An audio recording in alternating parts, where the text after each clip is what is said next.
The previous basket is under review.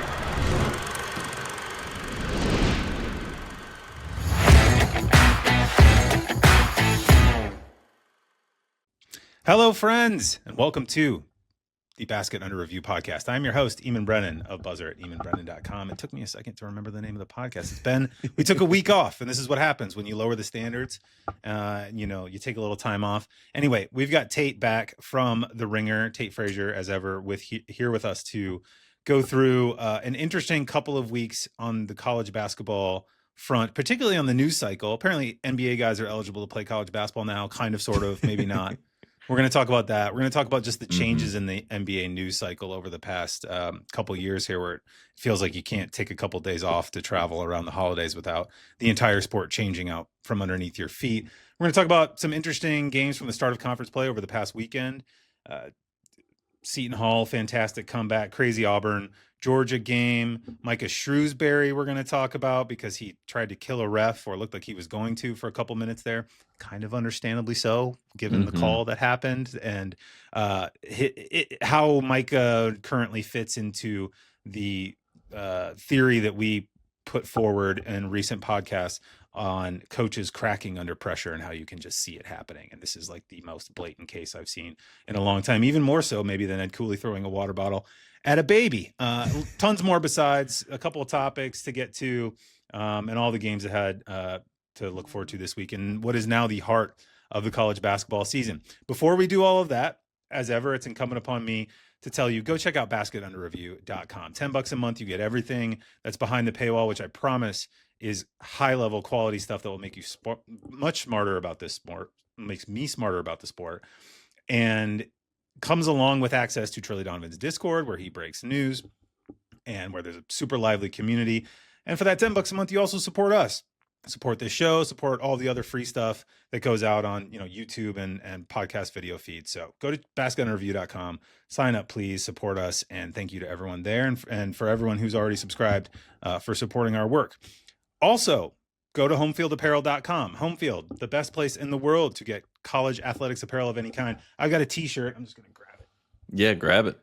Yeah, I got it. It came in the mail, I think, yesterday. Got a hat. I think they're supposed to be here tomorrow. This is an Indiana. This is for the camera folks on YouTube. Meet me in Pasadena. It's got a bison with his rose in its mouth. And, Indiana won the Rose Bowl, the 2026 Rose Bowl. So that shirt can now be worn in perpetuity with no associated sadness or anything like that. So it's really worked out well. Obviously, it's a great t-shirt. Homefield makes great t-shirts, great apparel.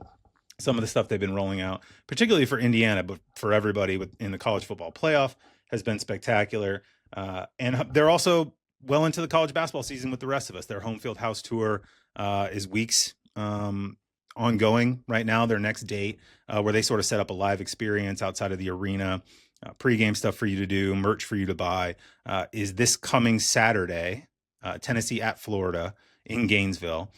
So if you're a Florida fan, you're a Tennessee fan traveling for the game, stop by the Home Field House booth outside the O-Dome. Tell them Basket Under Review sent you. Say you like the podcast. Even if you don't like it, just say you like it, right? Then buy a piece of apparel.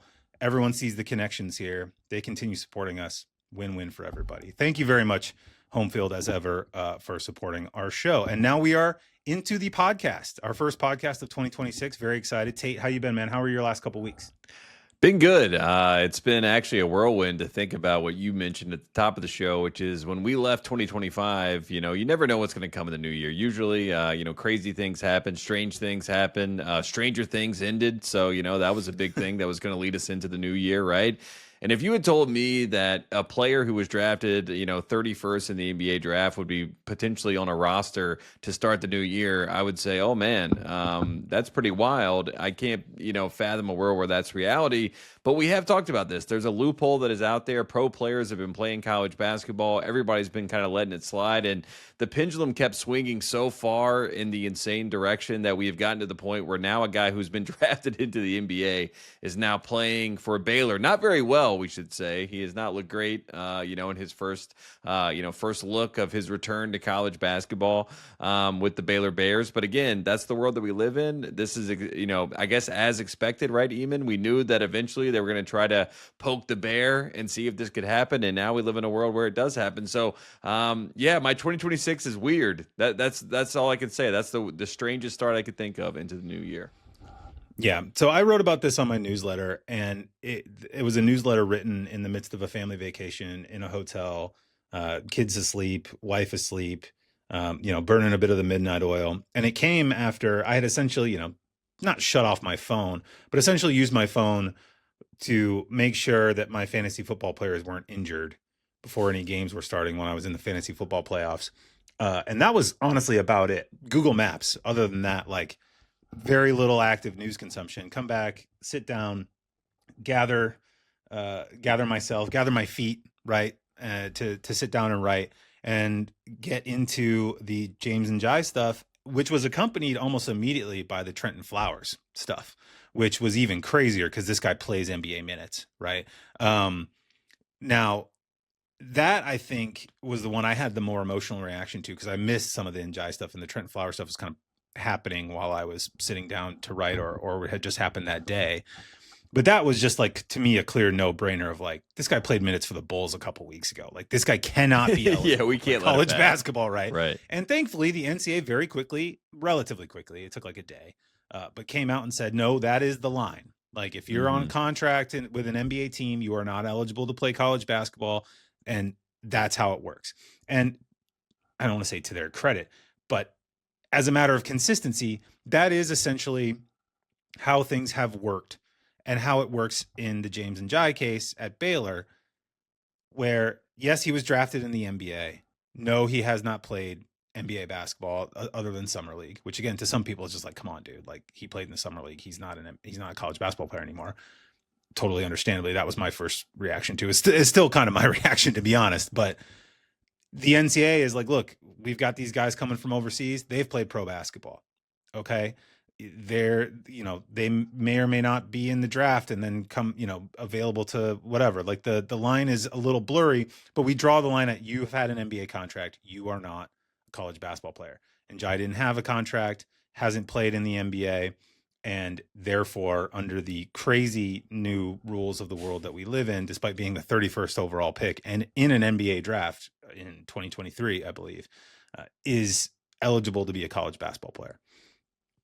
This still feels weird and wrong to me, but that's kind of, if you're Scott Drew, you're looking at it and saying, it's not against the rules. We're not pushing a boundary and then suing in some district court somewhere to get the rules changed to a different level. We're just doing what's already in theory allowed by them. And it just looks weird because he's an NBA draftee instead of a guy who played 2 years in the Adriatic League or whatever.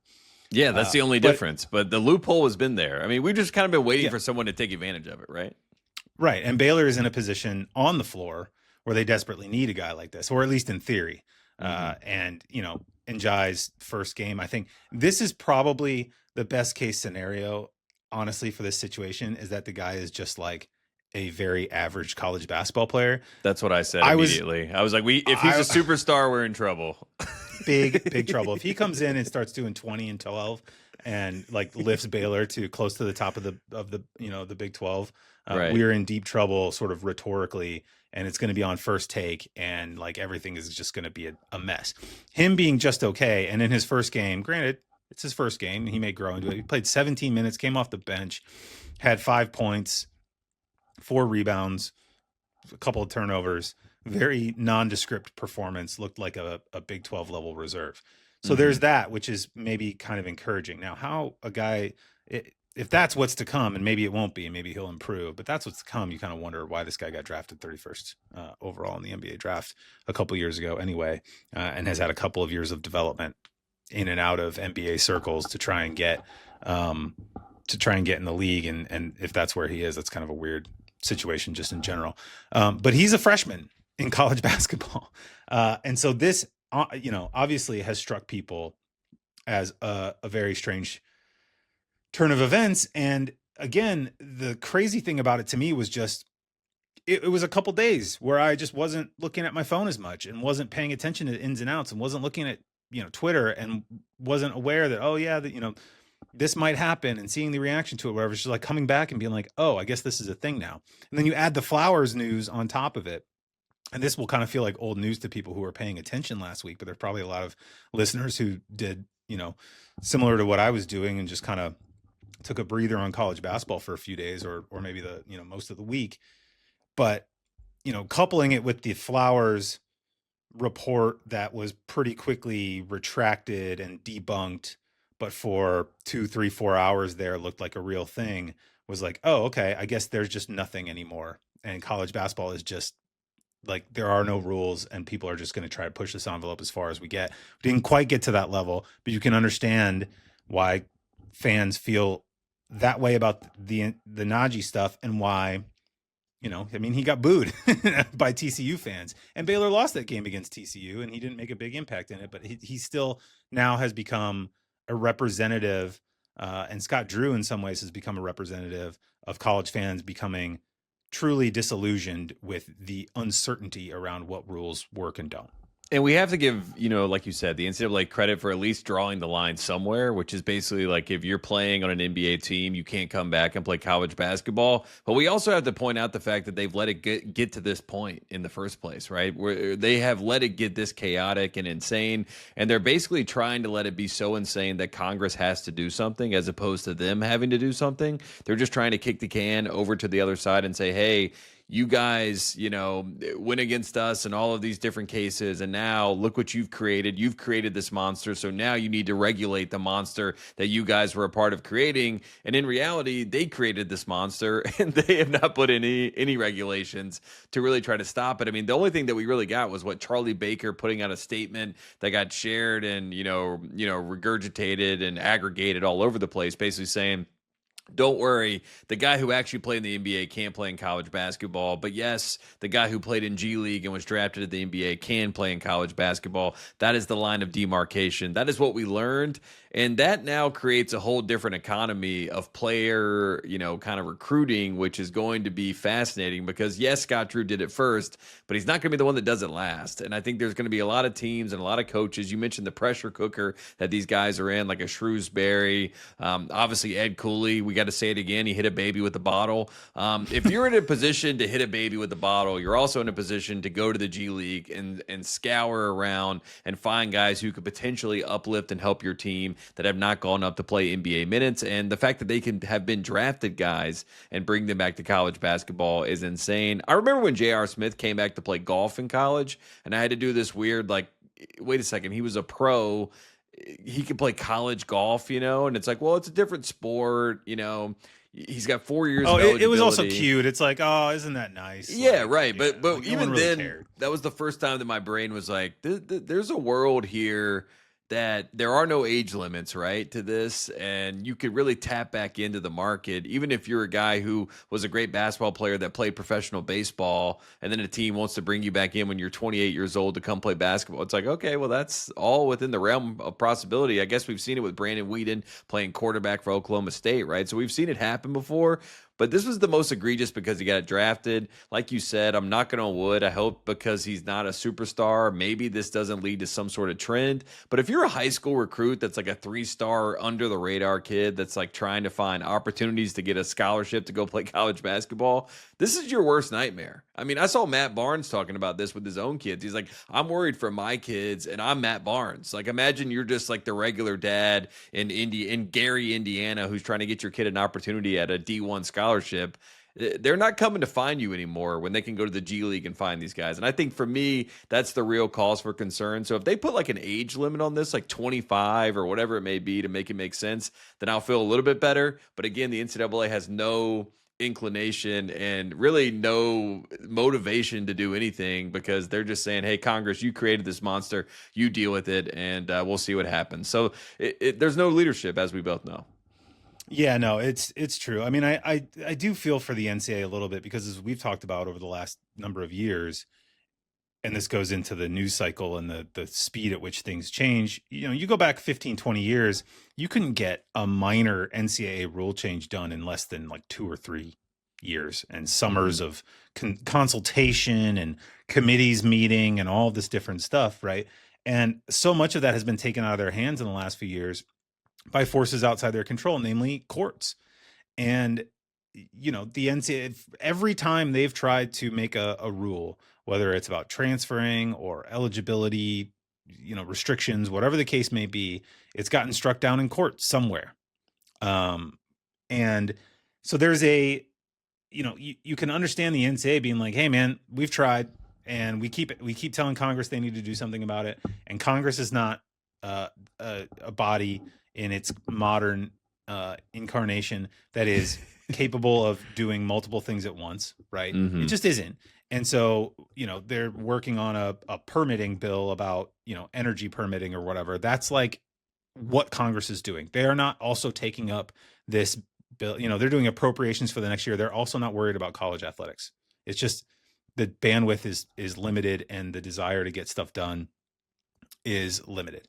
And so nothing has happened legislatively to regulate college athletics. And there's a big part of me that would be worried about any, you know, a lot of the gains. Like, look, I mean, I was freaked out by the Najee news for sure. And especially the Trenton Flowers news, as I said, but they're like, I've been like, oh, these international guys are great. Like, I love this. And I'm not, you know, like, oh, what are we going to do? Like, it's been great for the product on the court. I've enjoyed it. NIL's obviously been great. The transfer portal's been great. In my view, I know a lot of people are disillusioned with that as well.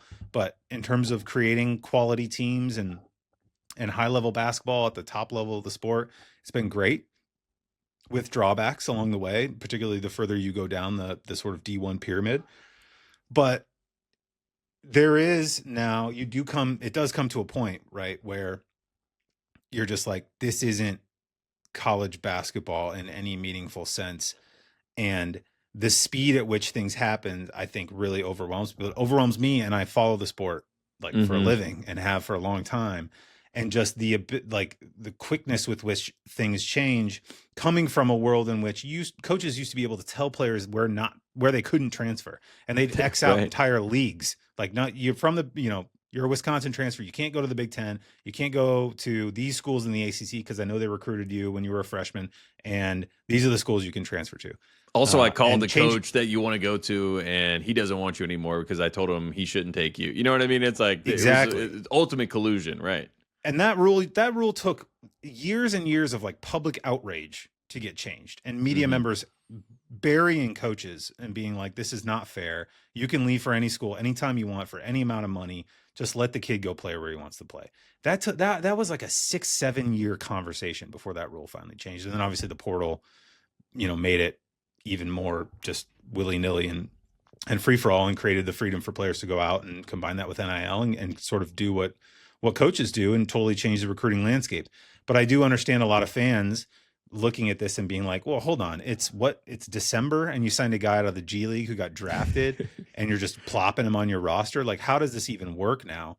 And that was absolutely my first instinct until I took a step back and just like, you know, okay, within the rules, yes, okay, fine. Conceptually, it's time to have the conversation. And this conversation has been happening for the last 2 weeks of like, what do you want college basketball to be? And where do you draw the lines? And what is acceptable to you? And it needs to be a bigger conversation than just, oh yeah, this is cool. These are the rules we have. And if you had an NBA contract, you can't be a player. And that's where the line currently is. Like, there needs to be a broader conversation about it. And actual rules that are laid out in a real thoughtful, matter-of-fact fashion. You know what I mean? When you leave it like this and everything's open-ended and everything's kind of up for interpretation, and the only way things get decided is if it goes to the courts. And as we've learned, every single time that goes to the courts are going to decide with freedom of movement is freedom, and freedom cannot be, you know, basically decided. Well, I mean, they decide based on like what everyone else can do in every other industry. Of course. It's like, you know, we joked about this at the time. I think what Charles Barkley and Dick Vitale did a broadcast for, I believe it was Indiana, Kentucky. And Barkley made a comment, during the broadcast that was like, there's no industry in the world where you can get a new contract every year. And it's like, well, no, actually that's every industry, Charles. Like, not for you, because you played in the NBA and then you've been getting TV contracts, which are multi-year deals for your entire adult life. But everywhere else, you can get fired anytime. At a moment's notice, yeah. Yeah. So that's there. The courts look at the NCAA situation and how it existed for 100 years and are like, whoa, this is not how businesses operate. This is not how employment laws work, and so on and so forth. The student athlete loophole. Yeah.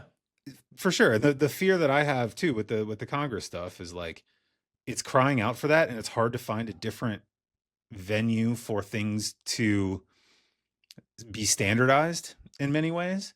But you're also like, the rhetoric from Congress on college athletics is that of like, we need to go back 30 years. Right. And guys, like, this NIL stuff is crazy. This portal stuff is crazy. And that's a part that, you know what I mean? Like that is what you hear from people who actually want to talk about the topic, who are federal legislators. That's what, or federal, legislators that are like, they're just reacting to like what they hear from. It's basically like message outrage. Board fodder, responses. It's like, this is crazy. Yeah. It's gotten out of hand, and we need to roll the clock back. And like, that's because they don't know ball either. Yeah, we know that. No, the non-ball knowers out there. Yeah, they don't know ball. But you're right. It's like, it doesn't need to be like 1970 or 2026, right? There is like a middle ground of like what works, what actually should be regulated, as far as like, should we be able to transfer 4 years for players? Maybe so, but like, let's have that conversation where it makes sense. And then also, like, let's figure out what a cap is on age. Let's figure out what a cap is on like actual money that's being spent. Let's figure out like what a rev share model actually looks like. I mean, that's why a CBA makes the most sense. And that's why Jay Billis, I mean, a lot of people are pointing the finger at Jay. They're like, you did this to college sports. You've been banging this drum since 2008, whatever, number you want to throw at him. And Jay Billis is like, yeah, they should do a CBA. They should do this. They just should do that.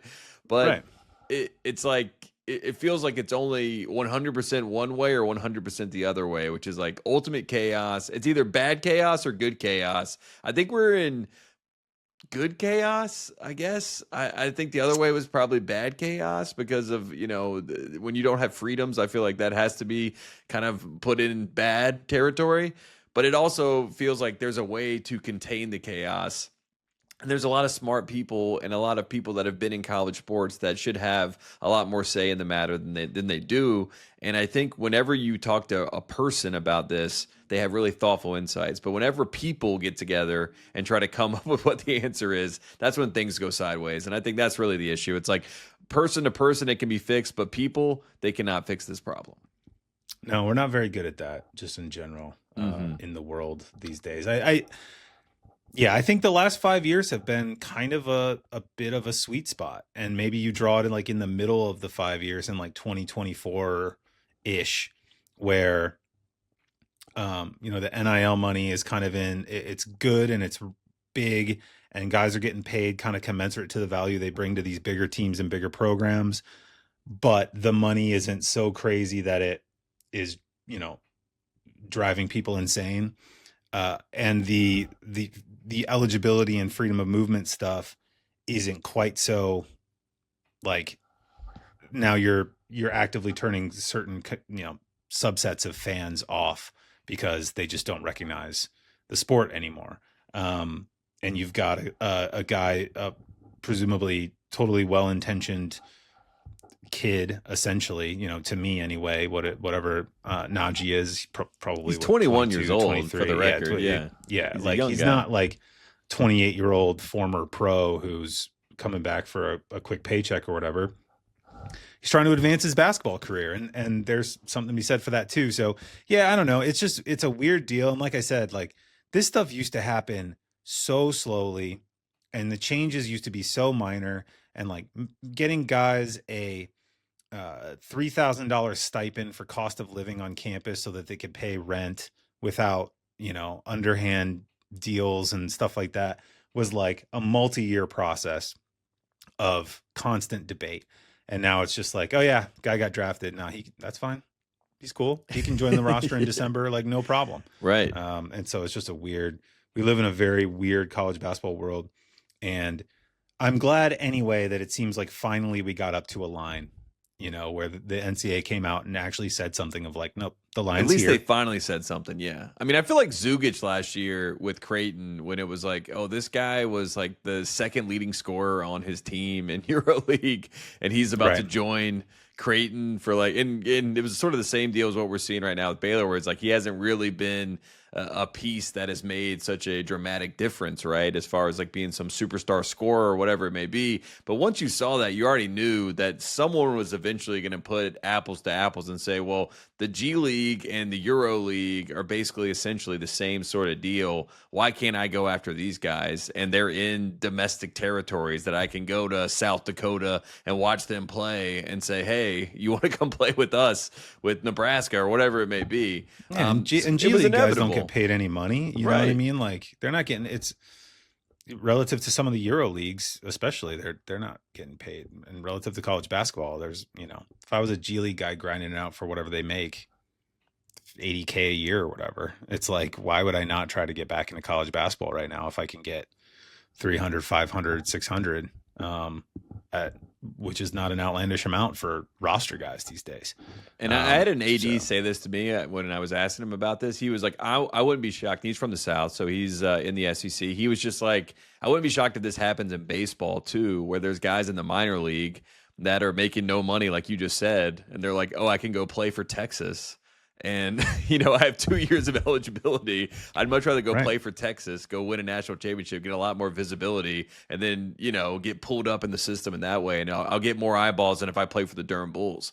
So, I mean, this has created a ripple effect everywhere, which is even more fascinating. And that's what it felt like, too. Suddenly it was like, oh, I guess we're doing like the baseball thing now.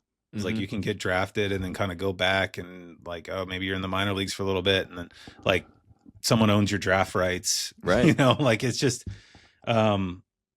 totally antithetical to the sport that we understood for a very long time. And again, the speed at which things are moving is both fascinating and a little bit difficult to get your head around.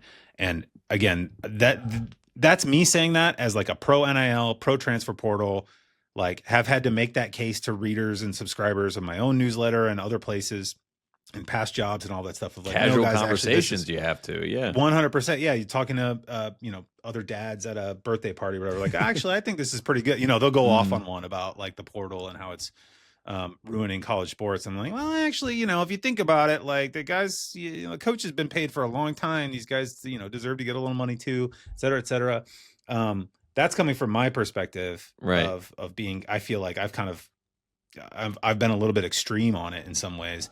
And even I'm like, okay, hold up now. Like we gotta find a lane here that's like understandable and digestible to people, or you are, for all of the benefits to the quality of play and for however good the later stage tournament games get and however good the ratings get.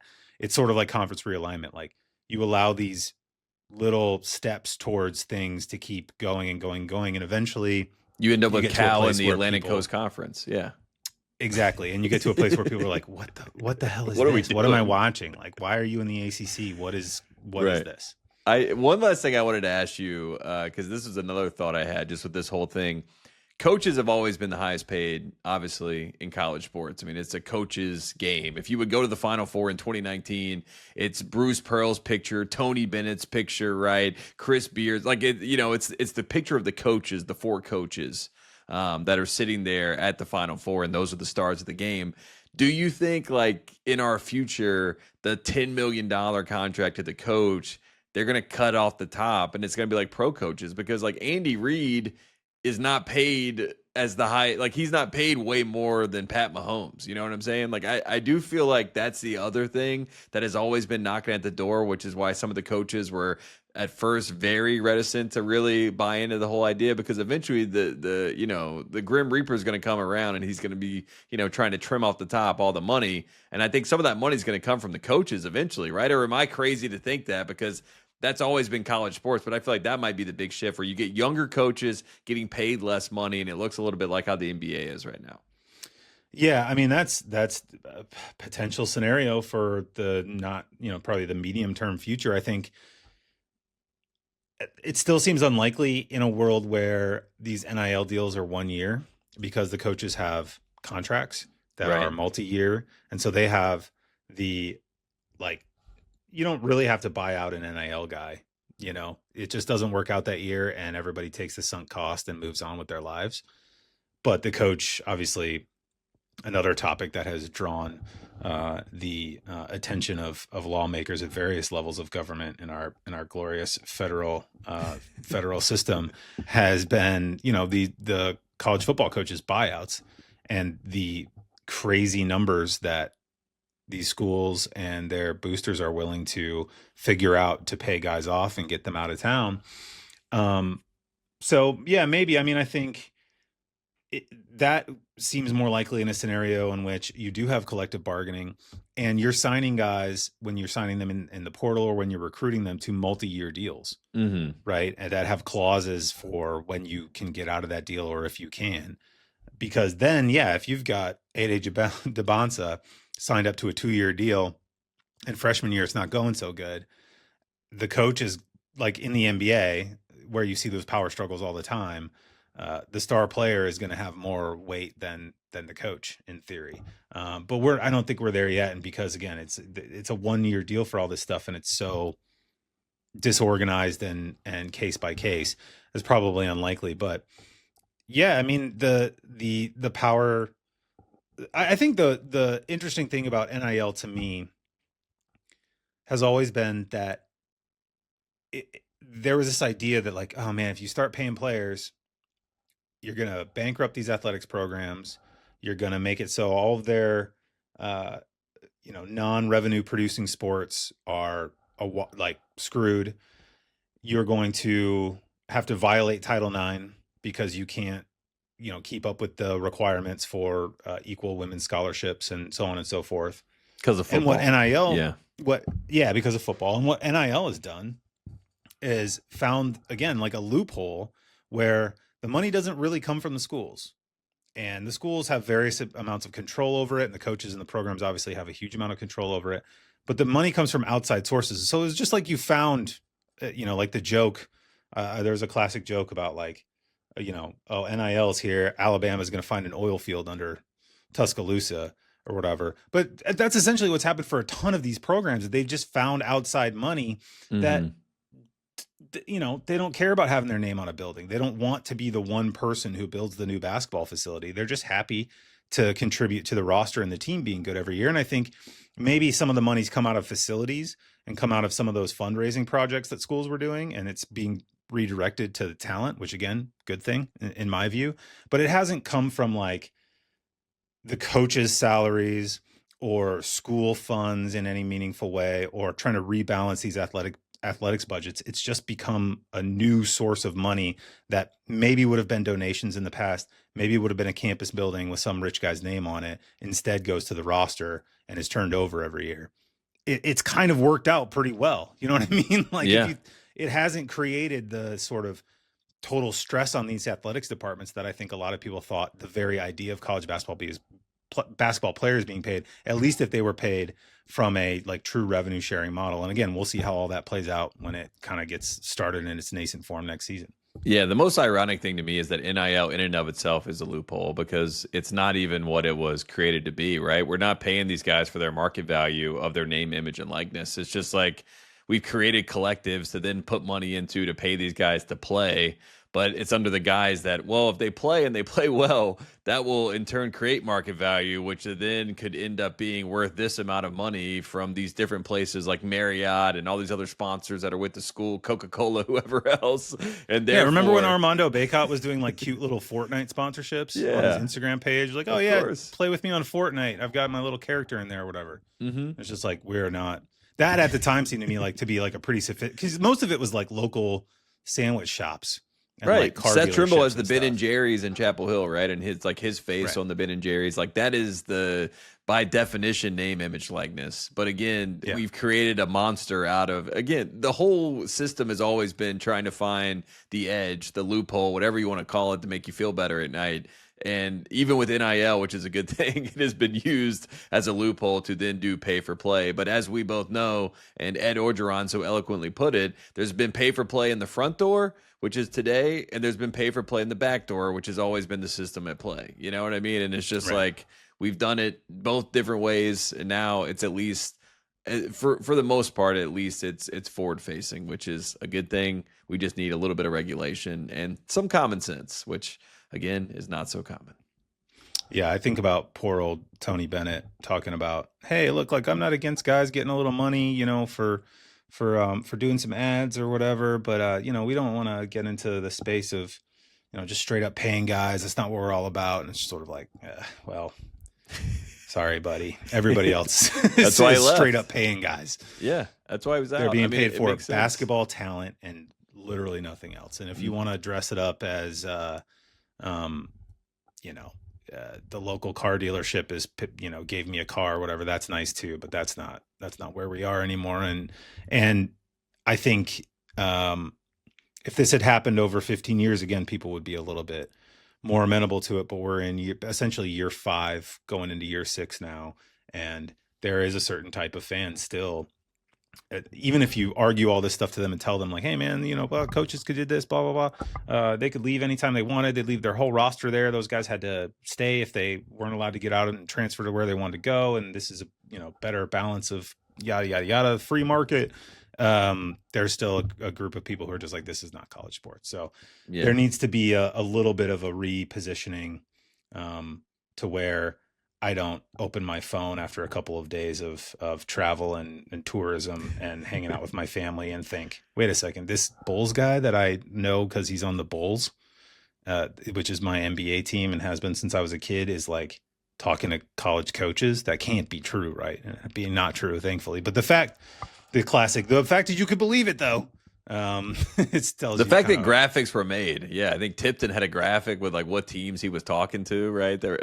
Yes, which again pretty rapidly debunked, and you know the owner of On3 kind of quickly came out and said, or not quickly, but by the end of the day came out and said like, hey, the reporting didn't meet our standards, and we're gonna send him to a re-education camp or whatever he said they were going to do for poor old Joe Tipton. But yeah, the idea that was even in the bloodstream for a minute, I think, tells you kind of where people are. And the fact that an agent was trying to leak that says where we are, because they're like, we can put a story out and we can make it real, you know, and that's how much power they have. Yeah, which is also a concern. No, we're talking about this, and we're talking about, and all the coaches are like, no, we're not talking to this guy who plays in the NBA. Like, that's not something that's crossed our radar at all. But there's probably someone out there, you know, who would do it if it was within the rules.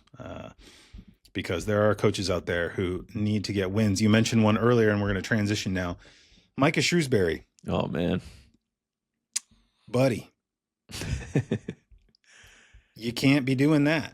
Did you believe it? Can I just ask you that from the start, Eamon? Did you believe that do you think this was performative or was like a visceral reaction? Because I think he lost it. Okay. Yeah, I think, and look, again, I think were it me in his position in that game and the way that foul was called, to be up 4, trying to foul up 3, or whatever. They were up 3, right? And he was trying to foul up 3. Yep. And the first 2 don't get called as the ball's moving up the floor. Day-Day looked Ames to me dribbling up the floor. Yep. Pretty clear. Like, okay, we're fouling here. Boop, bump him. Don't get called. Boop, bump him. Don't get called. And then kind of I'm trying to avoid him as he shoots the ball, but also kind of try to foul him beforehand and then not really touch him, but kind of maybe touch. That would drive me into an insane rage as well. Now, I'd like to think that I'd summon all of my patience that has been built up over nearly a decade of parenting small children at this point. And I take a deep breath, right? And I turn around and grab a towel and scream into it. I don't think I would chase the ref down the sideline. But as we discussed with the Ed Cooley throwing a water bottle at a baby incident, which we need to come up with an acronym for. Oh, man, so good. Every time you say it, it makes me laugh. I watched it over. I showed my wife over the thing. I was like, do you see the Georgetown coach did this? Because she's from the D.C. area. She's like, wait, what? I was like, yeah, watch this. Watch the zoom in. This is like a toddler. She's like, oh, my God. Like that he knew. Yeah.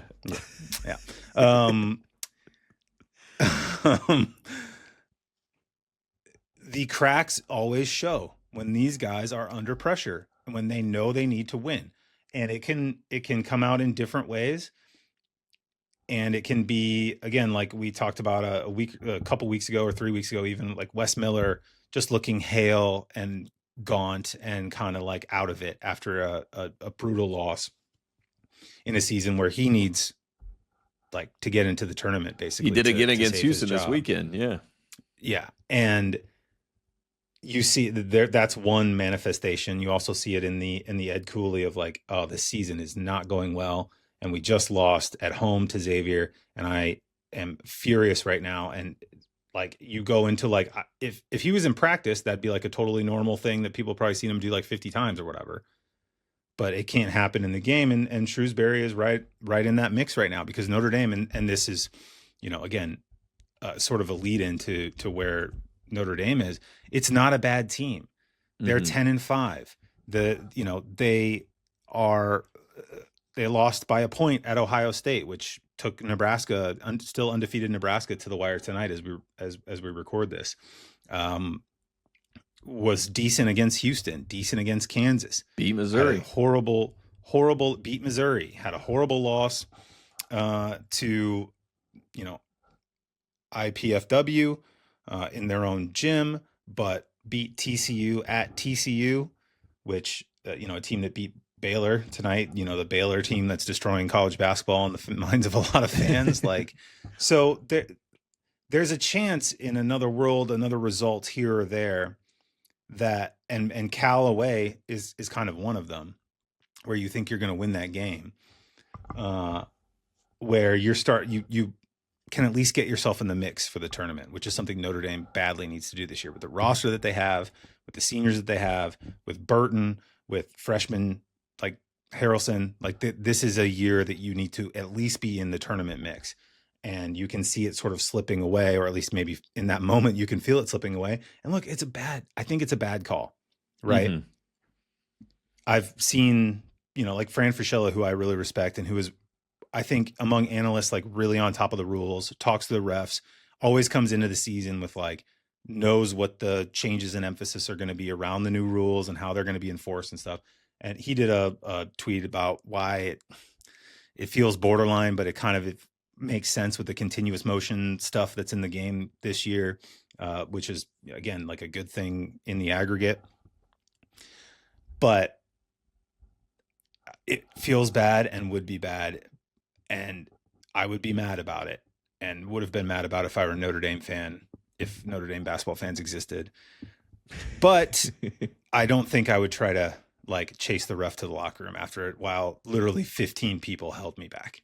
Yeah, that's you're nailing it. I mean, I'm right there with you. I think the fascinating part to me is, one, you mentioned how things change so quickly. Like a year ago, this is not a foul and not even a question, but with continuation being emphasized in the game, that's why it ends up being a question. And I think the craziest part to me, one, Day-Day Ames, got to give him credit. He hits a three on the possession before to get the lead back down, and then he comes back up the court to take another three. He's obviously, this is the John Rothstein that he tweets that it makes me want to throw my computer every time I read it, which is like always foul up three, which there's no always in sports, right? Everything has context, and that drives me insane. So this was a little feather in the cap to see it go this bad, this sideways, if you're one of those people like me that feels that way every time you see it. But for Day-Day Ames to hit that shot and to have that moment was incredible. But the fascinating part to me was like, Day-Day Ames does that. The officials call it live a 4-point play, or at least he's going to go to the free throw line to complete the 4-point play. Then they reverse the call, which was also insane. So they reverse the call. Mark Madsen loses his mind because he's like, wait a second, this is continuation. He fouled him. He hit him on the arm. It was within the shooting motion. He's about to go up, even though it was a little bit early. But you could say he was getting into a shot, I guess would be the argument to be made, a.k.a. continuation. Then they reverse it back to the original call, which is that it's a foul, a 4-point play potential. They go to the free throw line. Notre Dame inbounds the ball. Notre Dame has a timeout. Notre Dame draws up a final play. Notre Dame throws it in. Shrewsberry gets a final look. The son, Braden Shrewsberry, not Micah Shrewsberry, gets a shot at the end of the game. And that's when Micah Shrewsberry goes crazy. See, like if you just watch the highlight cut up, which I feel like most people probably did because they didn't watch the game live, you probably just saw and thought that the call happens. Shrewsberry goes insane in the moment, and then he chases down the official. But what happened was there was like 4 minutes of real time that happens between Shrewsberry losing his mind and the actual play that we're talking about, which to me felt like, I'm not saying that it wasn't a visceral reaction from Shrewsberry, but I think it also is smart gamesmanship from Shrewsberry because he's going to get attention to this bad call. And now when the committee is looking at this team potentially down the line, they're going to remember, oh, yeah, that was that terrible 4-point play that, they lost the game on kind of a ridiculous call there for California. That's a loss that we're going to judge within, it's kind of like the holding call when Texas A&M, and not to make it about football, but like the Marcel Reed touchdown against Notre Dame in football. And they're like, well, it was a blatant hold that they all missed, right? And that was like in the context of Notre Dame getting in the playoff. This felt like a similar thing, and I don't know if it's like if it was that smart of a marketing moment from Shrewsberry. But the funniest part to me was like he goes insane at the official. He gets held back as you always do. He's not going to actually hit the official, run after him, and then he immediately turns around. He's cool, calm, and composed. Shake Mark Madsen's hand. They have like a 5-minute embrace. The whole line goes by them while they're talking to each other. And I was thinking to myself, man, he went from like 100 crazy to very cool, calm, and composed within a snap of a finger. And maybe that was just kind of how his emotions were running at that time. But there was a long time from the actual call to the reaction that he gave. And I do think there may have been some gamesmanship. And if that is the case, I have to give Micah Shrewsberry a little bit of credit.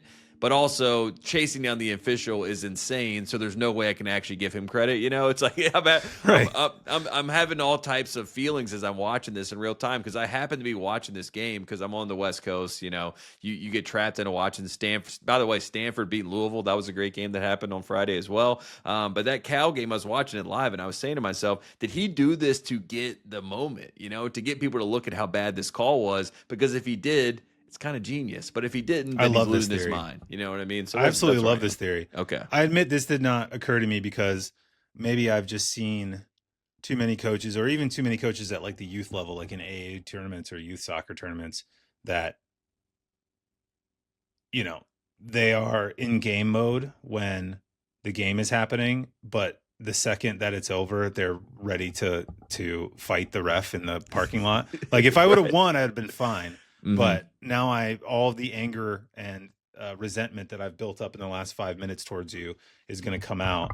And then I'm going to go shake the other coach's hand. But honestly, it's a great theory. I mean, maybe it will pay off. Like we're going to remember this game a lot more than we would have if they just lost by 1 point at Cal that nobody watched. 100%. Now we've all 100%. Seen it. Now we all know the play, and it's like, I don't know. It's more in our minds. I'll give Shrewsberry a little bit of carrot. Yeah. Something for someone, in the Notre Dame office to put on one of the committee members' sort of dossiers as they head into the room in March. Do want to say really, yeah. Exactly. Do want to say, so Fran wrote, for those interested in the end of Cal Notre Dame last night, this is the new continuous motion rule. You'll see in the next video, and this is a different Notre Dame. He shows a clip from Northwestern Butler that kind of got a similar call earlier this year where the guy like grabs a guy at half court. The Butler player grabs the Northwestern player at half court. The shot goes up a step later and the refs are like shooting three, like, sorry, but that's what the rule is this year. And Matthew Winnick, who writes for Basket Under Review, retweeted it and said, I trust Fran on this, but if that call in Cal Notre Dame is truly by the book, then that's another notch in teams needing to seriously reconsider fouling up 3 late. And that is, I think, totally valid. I feel like it's weird. Sometimes you watch NBA games where this rule is theoretically in effect, where, and you've seen college basketball players try to draw this all the time before, and it just kind of gets ignored. It's like, oh, come on, man. Like, you can't pretend you're shooting from 70 feet after you get fouled. Like, we're not having this, whatever. But the 50-foot, 40-foot half-court attempt, let alone what happened the other night in Cal Notre Dame, like they're going to enforce it by the book. You gotta, this constant debate between, do you foul up 3? Do you not foul up 3? You have to be really judicious about when you're going to foul. And if it's possible for you to stick your arm out, as in the first clip that Fran shares, where it's just like, okay, I'm fouling you, boop, this is how we've always done it, right? And the next step, the shot goes up and it's 3 fouls, or 3 foul shots. Yeah, you might have to reset like your team's entire strategy to, okay, we're up 3, let's foul, and this is how we do. Let's go get the rebound and whatever. Like, you might just need to play it out now. You might have to do some sort of rule where it's like you foul in the backcourt with the back to the basket, right? Where there's no shot motion. But then again, that's like so finicky. But these guys always try to take time off. Like, the whole point is you take the time off, right? And then you foul, and then I don't know.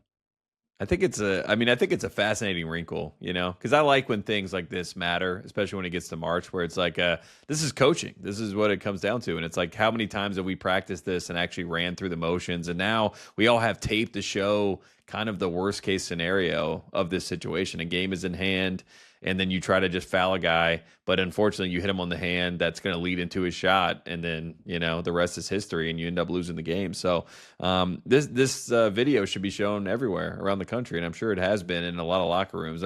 Nate Oates seems like the kind of guy that would be showing this and being like, "This is why we don't foul up 3 anymore." You know what I mean? Like that seems like something that would happen. Yeah. Speaking of Nate Oates, good transition. That maybe was not intentional. I did think it was funny watching the post-game clips of Nate Oates after their win over Kentucky. Felt almost borderline spiteful. Yeah, he wanted. I don't know what your read.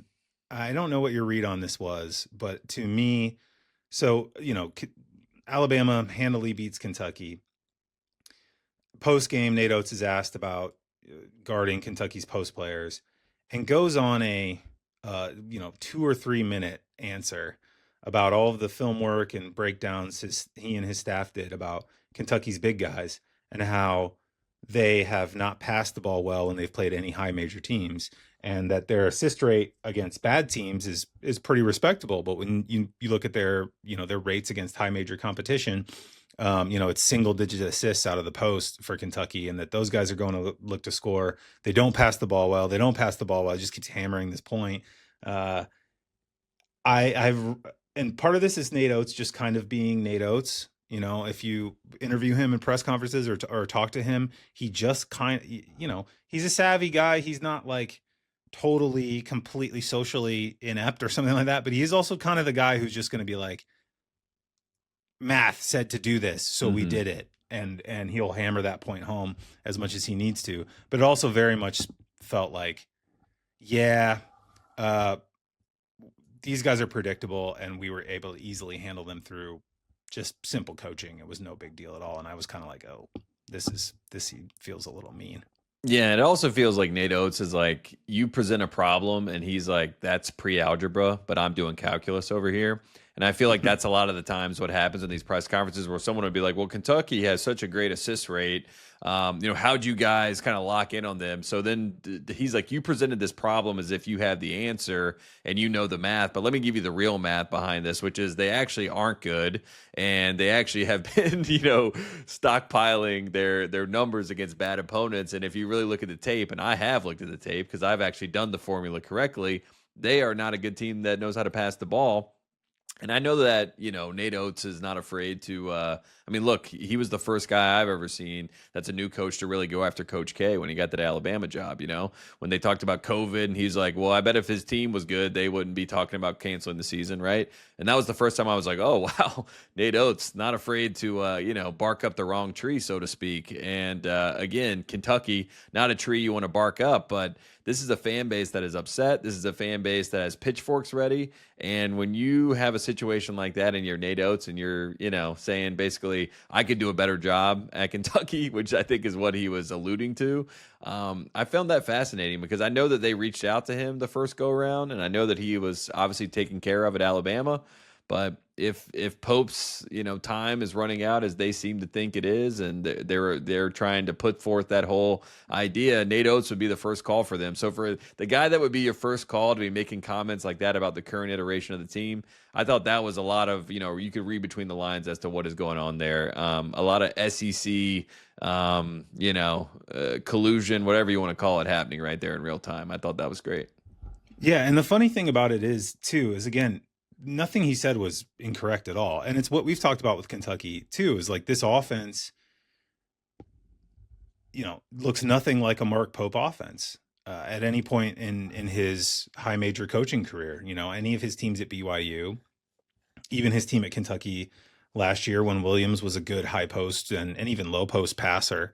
And it also gets to an interesting tension that I feel this time of year, especially as we get into conference play, between teams that you watch, particularly against fellow high major competition, versus their numbers and what their numbers look like. And I feel like Iowa and Indiana are two teams that are kind of like this, where their numbers look good. And to be fair, Indiana had a nice performance Sunday night against Washington, where they actually out-rebounded a good rebounding team in Washington, did a lot of good things on the offensive end, and looked capable in terms of physicality with a team that has a lot more front court size that will probably hold them in good stead going into the Big Ten. But there's been plenty of times this year where Indiana's beaten a bad team by just shooting them out of the gym. Iowa has a little bit of this going on too, where sometimes they look against bad teams totally like they're overwhelming them, and then they play against a team like Michigan State and East Lansing. You're like, these guys look like a mid-major team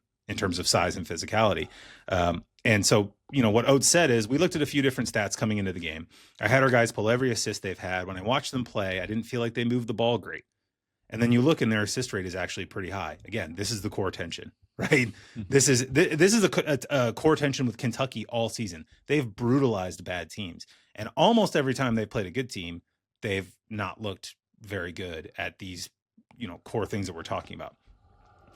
Back to Oates. Well, do a little deeper dive. 27 assists against bye games that played a lot of zone. When they play high major teams that were really good, their assist rate is very low.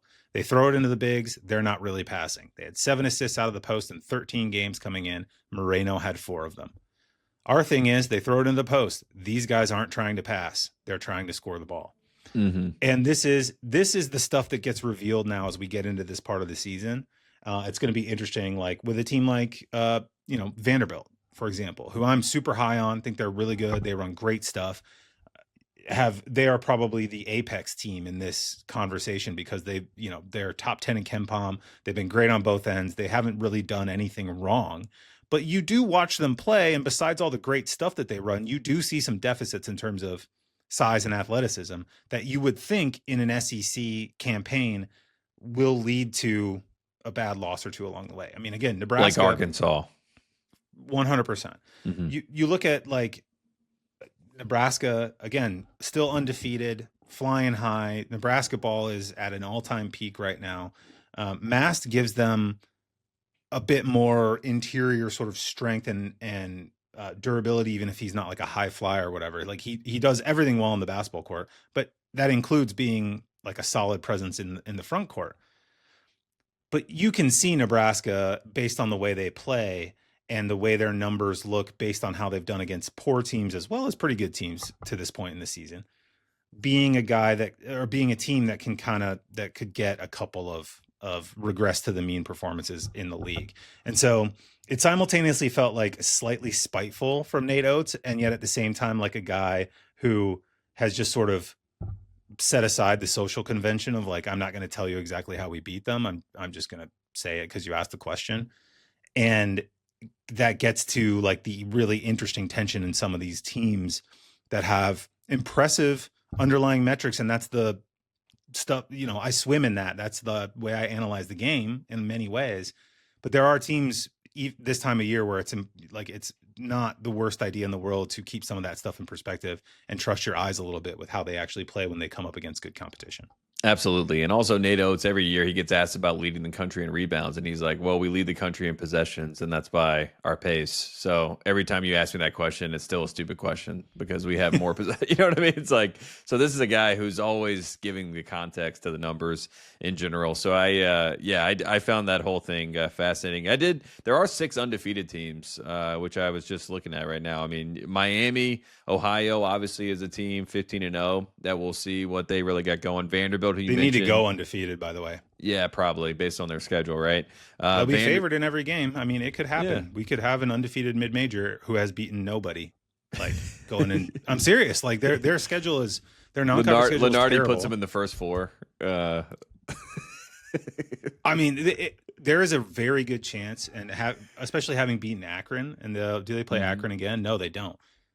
That they're favored massively in almost every other game they play. Yeah, Akron was the year. game that everyone thought that they would lose. So for them to win that game, so it's Miami, Ohio is the only outlier. But then from there, number 11 Vanderbilt, number 10 Nebraska, number 3 Iowa State, number 2 Michigan, number 1 Arizona. So like there's nobody out there that's hiding right now. You know what I mean? As far as like these teams that are top dogs, it's like all the top teams we all know of outside of Miami.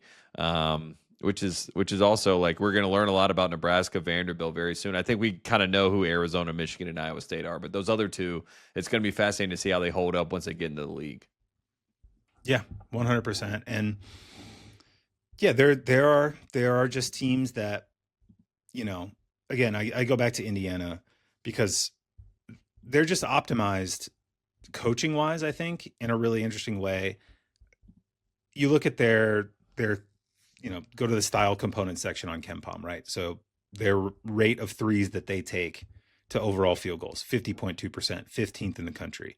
Assists to field goal made, 66.2%, 7th in the country. Allowed on the other end, 32.8%. That's 20th best in the country, right? In terms of like allowing the other team to shoot threes.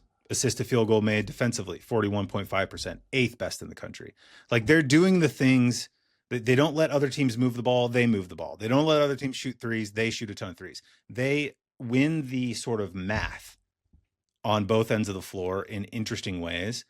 And then you watch them play and you're like, if these guys can't rebound, and oftentimes they're not going to be able to rebound, like against Kentucky, or if they can't get open shots because they're just not as athletic as the team that they're playing, they're going to struggle. And their numbers might look a little bit better than they actually are. Or, you know, they figure a couple things out and whatever. Like it's not the surefire thing either way. But that was really interesting to me with Kentucky, because that is a team we've struggled with all season long. And that was one where, you know, a coach who is paid a gazillion dollars to do this for a living dialed into why their numbers look good and have looked good for most of the time that we have crushed them, right?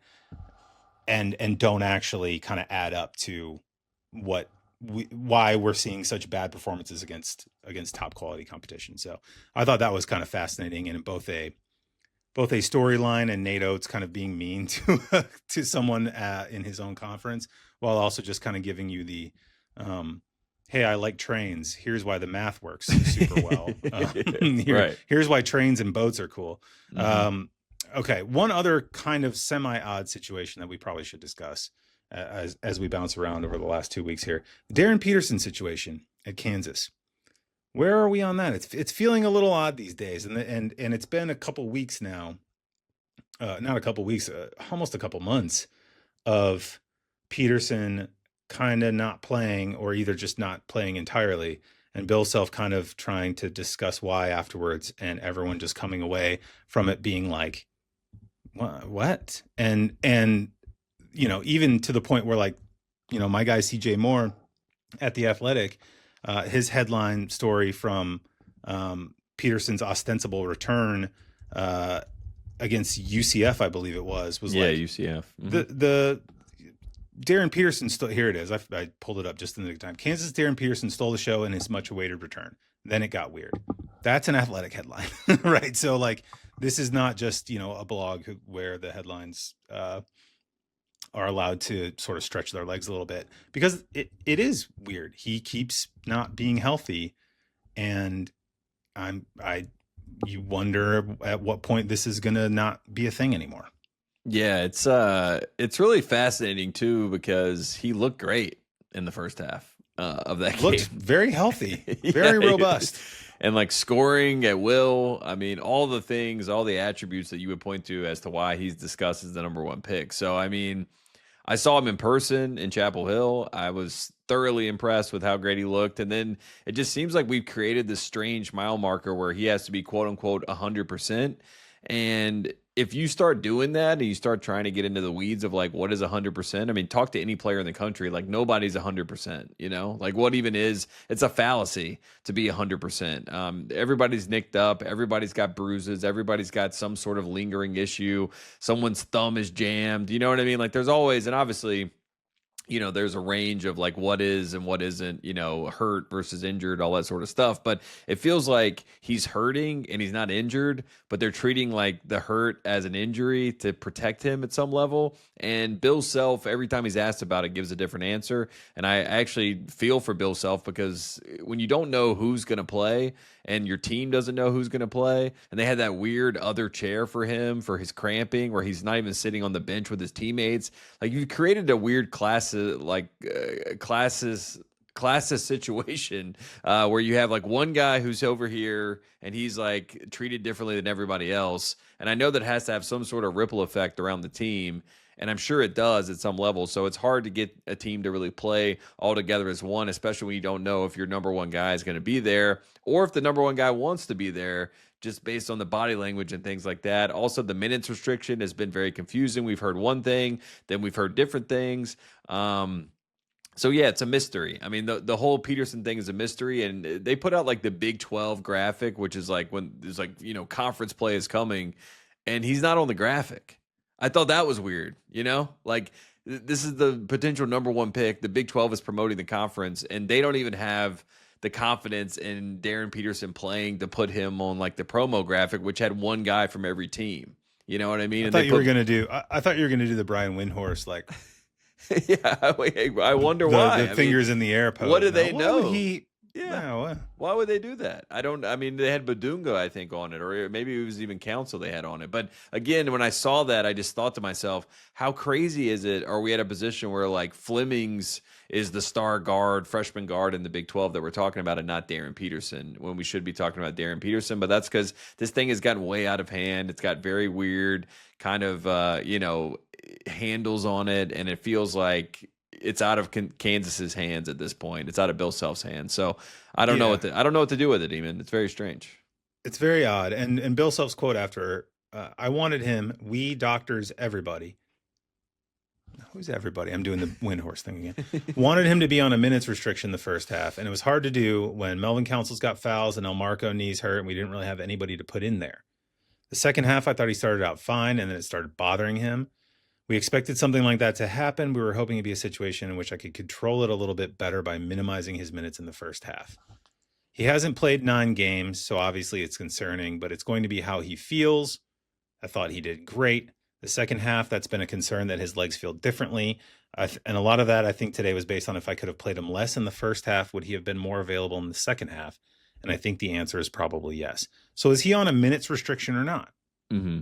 Right? That's the question that I have after that. It's like, if you have a minutes restriction, fine. There's a number of minutes. And if it gets burned up in the first half, then it's, you know, whatever.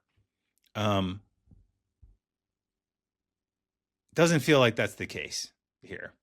And I don't want to cast too many aspersions, like publicly without any confirmation and without, you know, the coach being more forthcoming about what the deal is there. But it is a bummer as a college basketball fan that we are now this deep into the season. And I feel like I've seen this guy play like 20 meaningful minutes of college basketball. It's been a little bit more than that, but it hasn't been much more than that. And I would really, really like to watch him play college basketball. And I do understand, you know, if he's got tight hamstrings, if he's got tight legs, if he's got calf strains, whatever the case may be, we've seen that in the NBA in the last year where since the Halliburton injury in the finals last year, where people are really sort of more dialed into calf strains leading to Achilles tears, and Achilles tears being like this terrible, terrible injury that's like the new ACL right? That you don't want to get because it can meaningfully impact your career. Okay, fine. But if that were the case, then just say he's got a calf strain and he's not going to play until he gets medically cleared. And if that's not the case, then what are we doing? Yeah, and if it is a minutes restriction, say I had to play him too many minutes in the first half, and I wasn't able to manage it like I hoped, and then we got up to 15 or whatever the number was. We hit the mark, and then I felt uncomfortable playing him more than the mark because that would fall back on us, and I don't want to put him in a bad position, and that just kind of is what it is. But I just think the more that you keep it clouded, and the more that people don't know, not that we need to know everything, and that's not an expectation, but having some sort of idea of what is happening here, I think would make everything better, especially like even the NBA executives that are in scouts that are tuning in, they've been, in what little I've talked to people, everyone's kind of wondering like, what is the deal here and where is the messaging coming from? You assume it's the agents, but some have said it's, different parties, family, whatever it is. It's obviously not Bill Self, which is why it makes it very confusing. And that's also tough. So, and if we're in a world where, Peterson or like his family or anybody or even Bill Self came out and was just like, look, man, he's going to be the number one pick or thereabouts. He just doesn't want to get hurt. And he's worried about his legs and his Achilles and whatever.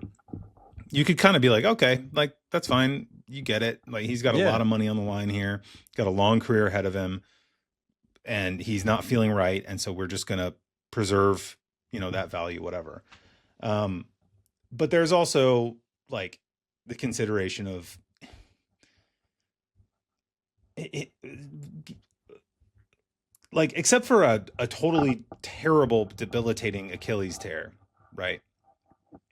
There are very few injuries Darryn Peterson could suffer in the next 2 months, 3 months through March, whatever, April, that would make him anything less than a top 5 pick, even in the summer.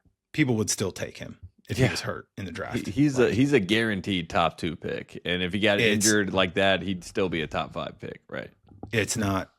So it's a little odd. And it, again, just from a pure person who wants to watch this kid play college basketball the way I watched Cooper Flagg last year throughout the season and just kind of reveled in like, oh, it's awesome that this guy's playing college basketball. He's so good. And Flagg had a freak injury. I mean, Flagg had an injury in the ACC tournament where we all collectively were having the conversation in the interim and we didn't know what was going to happen for 48 hours. Should he play in the NCAA tournament? And is that a bright idea to do that because he's going to be obviously the number 1 pick? And he did. He played and he got to the Final Four and he was incredible. So I mean, and you know what? He would have been the number 1 pick anyway. Exactly. Again, but it helped his market value and everything else. Like now he's more attached to Duke basketball and the tradition and the storytelling and all sort of stuff. Like that helps. It really does. Like when you don't have any of that stuff in your back pocket, people don't feel as involved and as invested as in like the story of your career. Look at Michael Porter Jr., like people just laugh at him. Like imagine if Michael Porter Jr. actually went to Washington or actually played at Missouri and did something meaningful, then people would probably not view him as a laughingstock all the time, But that's just my 2 cents. I think it's smart to have like, if you can play. Obviously, there's reasons why you don't play if you're worried about an injury or whatever. But the kind of cachet that you get from playing college basketball and playing it at a high level it's important and it helps and it gets people behind you. And I think it's a proven commodity at this point. So don't just disparage it and say, hey, I'm a top 5 pick, I'm done. And I'm not saying Darryn Peterson's doing that, but I do think that is. I would respect, whatever, not respect. I would understand that more in some ways if it was just like that's what it is, right? This kind of like, I'm going to play 23 minutes. I'm going to score 26 points, 6 rebounds on elite shooting. I'm going to be the MVP of the game and then I'm not going to play and our team's going to lose to UCF. It's a little odd. And you've got. And by the way, UCF looked great in this game. Shout out to Riley. They do, and they're good. Yeah, they're a good team. UCF's good. They're looking good. So yeah, shout out to UCF. Johnny Dawkins, I thought would have them solid this year, but they're above and beyond that right now. So all love to UCF.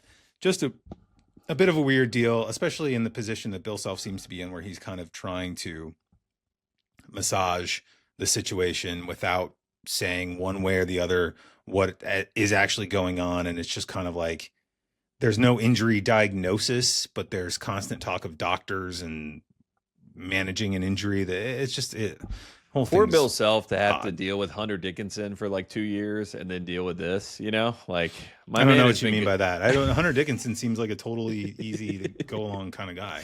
I mean, Um, what? No wonder Bill Self has just been like he's like put through the ringer right now. So he needs a break. He needs like just like a vacation at the end of this year. So Needs shout a out to spa Coach day Self for Yeah, sure. for sure. Big time spa day.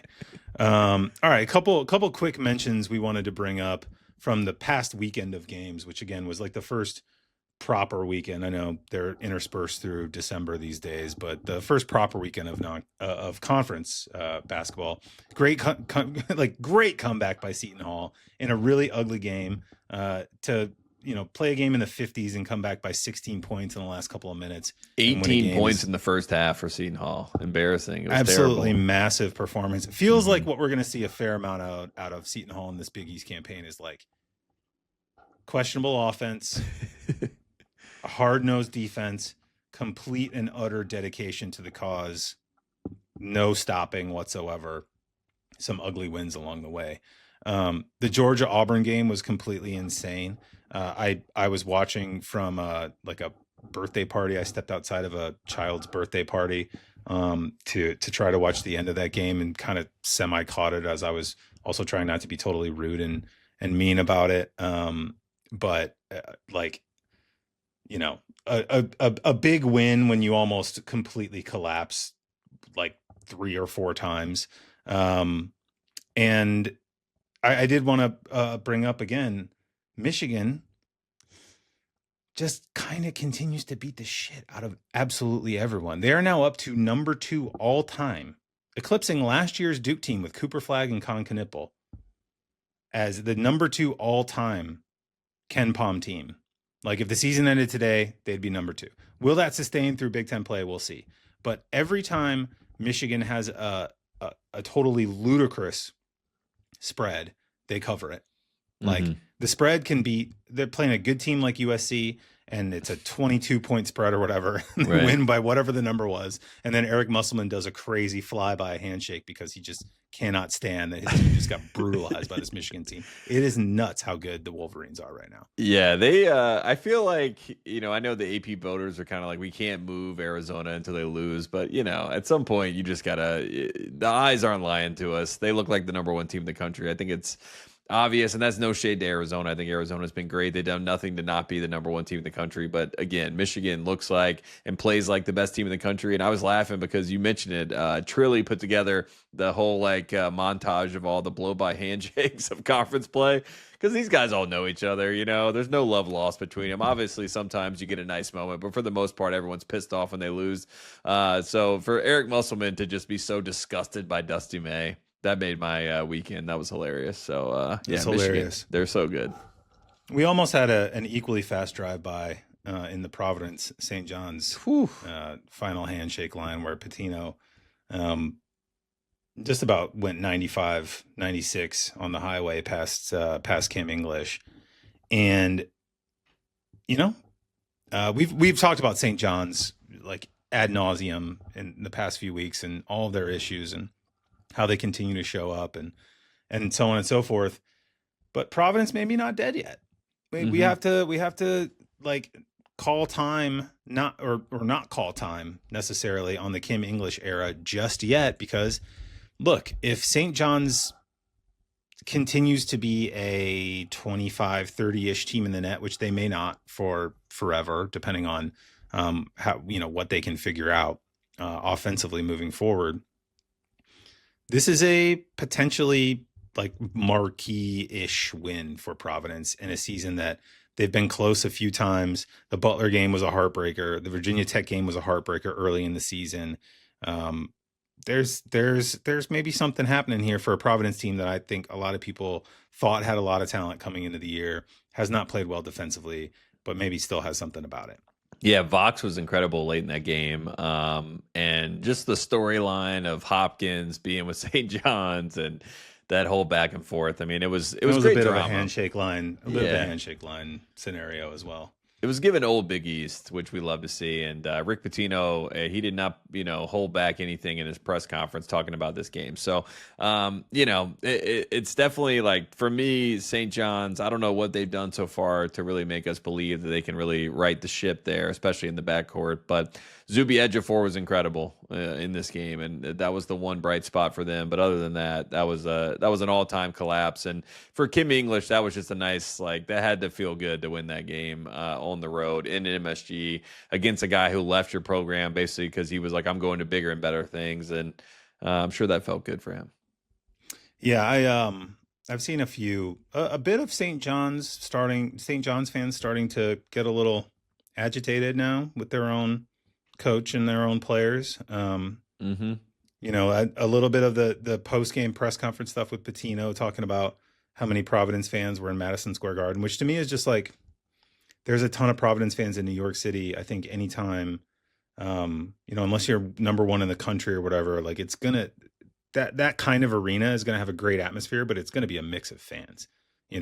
Like any Big East team for the most part, unless they're terrible, like is going to find their way into the arena somehow. It's like you go to New York and spend the night and buy your tickets to the Garden. It's like an awesome experience. And like, now why they wouldn't want you to come see. It's like when you're, Kentucky, Indiana, Carolina, Kansas, Duke, whoever it is. It's like when you're the big show in town, like those fans want to come and go to that game, especially if it's in MSG. And Pitino made it a big thing to make all these games in MSG, right? So it's both sides of the coin. Last year it was incredible.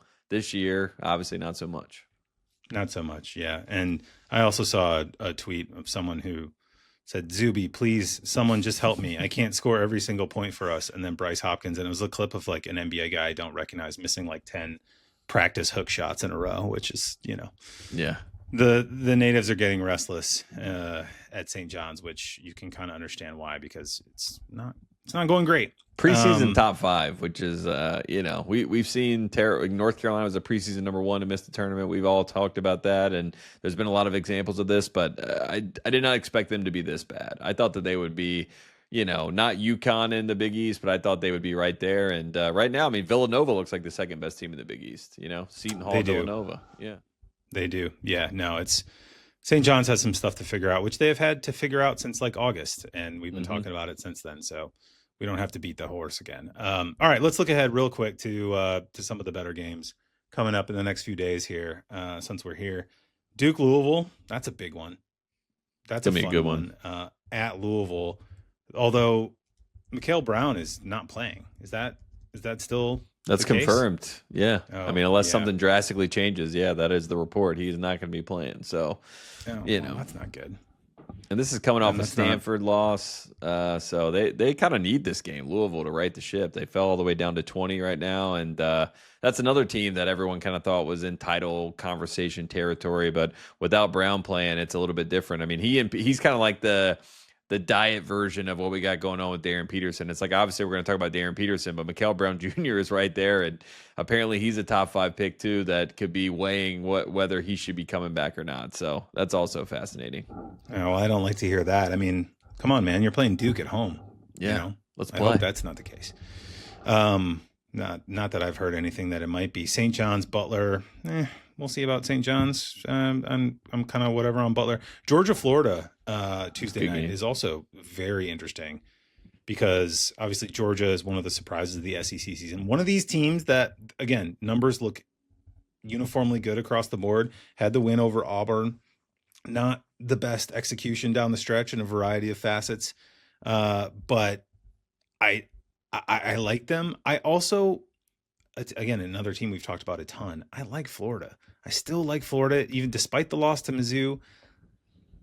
Like, there's got to be a world in which this team eventually is not the 348th best team in the country at shooting threes. It cannot possibly go on like this forever. They may end up, like, let's say they're 200th, like 220th, whatever. that's an immediately way better team, because that is their major flaw right now, is they just cannot score the ball from beyond the arc. They do not shoot it well, and that's why primarily, for the most part, they've lost most of the games they've lost. Yeah, they're losing the battle from the outside, and the backcourt was the conversation coming into the season. Could it match what they lost last year with, obviously, 3 great guards, and they have not been able to figure that out. But the front court is still great. I mean, I still feel like they have one of the best front courts, which is why you do believe in them a little bit. Another game that I wanted to spotlight this week, Alabama Vanderbilt, just because we talked about it earlier. Nate Oates versus Byington in this game. That's going to be a lot of fun. So. That's my big game on Wednesday. We have to watch that game because Vanderbilt's always weird with the benches and everything, and I want to see how for real they are, because I feel like Nate Oates is probably licking his chops at the idea of exposing Vanderbilt. So I'm excited for that press conference afterwards. He'll be happy to try and poke some holes in the Vandy love. We've also got Texas Tech playing Houston this week as well. Is that Tuesday night? Yeah. That's a Tuesday. Fun one too. Texas Tech team that a Texas Tech team that I picked out again in my newsletter over the break as a team that I expect to play better as the season goes on. Not just because McCaslin's really good, but because they've let a couple things slip along the way that I don't think they'll tighten some stuff up. So, and again, Houston, a great candidate for that too. Like, they're 11th in KenPom right now. They haven't been outside the top 10 in KenPom for any sustainable period of time for like 6 years or whatever. Mm-hmm. Like, they had a decent non-conference in terms of results, but performances here and there were a little meh. But they've lost 1 game, and last year at this time they'd lost 3-4 games. Yeah, I think 4. Yeah, so this is like, Houston could very well round into the kind of Houston team that we expected in the preseason and that we saw last year, despite a much worse, non-conference start. So I'm excited to see them in a big, immediate first week of January non-conference game. It's going to be a lot of fun. Anything else you want to highlight before we go? Anything else you want to get off your chest, Tate? There's nothing really. I mean, I think we got it all off our chest. I did want to shout out, I guess, Sean Miller, the press conference. I don't know if you saw that, where he was talking about the kids in the bus, talking about his team, and he was basically like, I can tell my kid not to cross the street a million. He was talking about his players and like where the disconnect, which is kind of a nice answer as far as like being forthright as a coach. But he was like, I can tell my players the same thing a million times, just like I can tell a kid not to cross the street. And eventually, if the kid crosses the street and a bus hits them, I'm going to take responsibility. But I have to remind people, I did tell that kid a million times not to cross the street. You know what I mean? And I just thought that was a nice, it was a nice, pulling the curtain back a little bit there by Sean Miller to kind of show his frustration with this Texas team. And I feel like there's a lot of coaches that don't really give you an insight into their own process. And I thought that was a nice, metaphor that he had. Maybe not nice, because it is kind of a visceral image, but I thought that was a pretty good post-game rant there. So shout out to Sean Miller. I like that. I did not see that. I thought that was going to end with the kid getting hit by the bus, and they need to learn the lesson from it, because that was a classic Jay Wright quote of I can tell my kids 1,000 times, don't touch the stove, don't touch the stove. But sometimes you just got to touch the stove and then you learn your lesson. And I thought that was maybe Sean Miller's interpretation of that quote of sometimes you got to get hit by a bus and then you learn the lesson, which would have been funny. But yeah, that's a classic Jay Wright sort of framing for he took it a much darker path, you know what I mean? Which I think made it much more Sean Miller, which is funny. Yeah, for sure. Okay. All right. Well, that's us for this week. We're back after a 1 week hiatus. It was great. We're in the thick of the full on conference season, January, February, March. This is the good stuff. So everybody enjoy. Thank you for listening. Thank you for being here, Tate, as ever. Thank you to our producer, Corey Aldis. Thanks to Trilly Donovan and all the folks at Basket Under Review. We'll be back next week. Until then, bye-bye.